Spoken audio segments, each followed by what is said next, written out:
আসসালামু আলাইকুম রাহমাতুল্লাহি ওয়া বারাকাতুহু। সুপ্রিয় সম্মানিত দর্শক ও শ্রোতা, আশা করি মহান রব্বুল আলামিনের দয়ায় আপনারা সকলেই ভালো আছেন। সুপ্রিয় সম্মানিত দর্শক ও শ্রোতা, আজকে হযরত আব্দুল্লাহ ইবনে ওমর রাদিয়াল্লাহু তাআলা আনহু থেকে একটি ঘটনা বর্ণনা করব। ঘটনার শিরোনাম হচ্ছে এক কিরাত উহুদ পাহাড়ের সমান।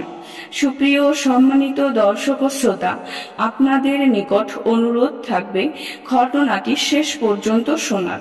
হযরত সাদ ইবনে আবি ওয়াক্কাস রাদিয়াল্লাহু তাআলা আনহু বলেন, আমি হযরত আব্দুল্লাহ ইবনে ওমর রাদিয়াল্লাহু তাআলা আনহুর পাশে বসেছিলাম।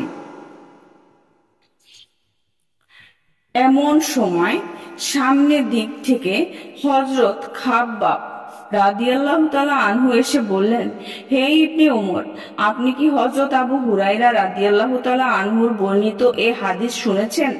তিনি বলেন, আল্লাহর রাসূল সাল্লাল্লাহু আলাইহি ওয়াসাল্লাম বলেছেন, যে ব্যক্তি ঘর থেকে জানাজার সাথে গমন করে এবং জানাজার নামাজ আদায় করে তারপর দাফন হওয়া পর্যন্ত সাথে থাকে, সে 2 কিরাত সওয়াব লাভ করবে। আর যে ব্যক্তি শুধু জানাজার নামাজে অংশগ্রহণ করে চলে যায়, সে 1 কিরাত সওয়াব পাবে। ইবনে ওমর রাদিয়াল্লাহু তাআলা আনহু খাব্বাবকে হযরত আয়েশা রাদিয়াল্লাহু তাআলা আনহার কাছে প্রেরণ করলেন, বললেন, উনার কাছে যাও, উনি আবু হুরায়রা রাদিয়াল্লাহু তাআলা আনহুর বর্ণিত এ হাদিস সম্পর্কে ভালো বলতে পারবেন। তিনি কি জবাব দেন তা আমাকে জানিয়ে যাবে।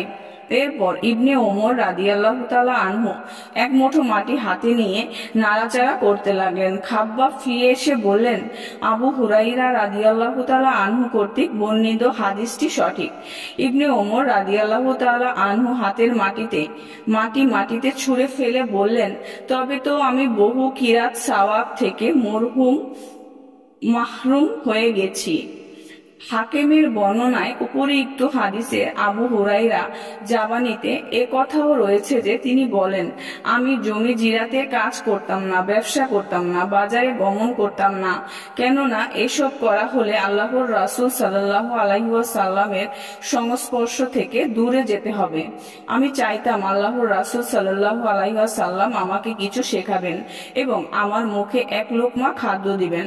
এ কথা শুনে ইবনে ওমর রাদিয়াল্লাহু তাআলা আনহু বলেন, প্রকৃতপক্ষেই আবু হুরায়রা আমাদের সবার চেয়ে অধিক সময় আল্লাহর রাসূল সাল্লাল্লাহু আলাইহি ওয়াসাল্লামের সান্নিধ্যে অতিবাহিত করেছেন। এজন্যই তিনি আল্লাহর রাসূল সাল্লাল্লাহু আলাইহি ওয়াসাল্লামের হাদিস আমাদের চেয়ে অধিক জানেন।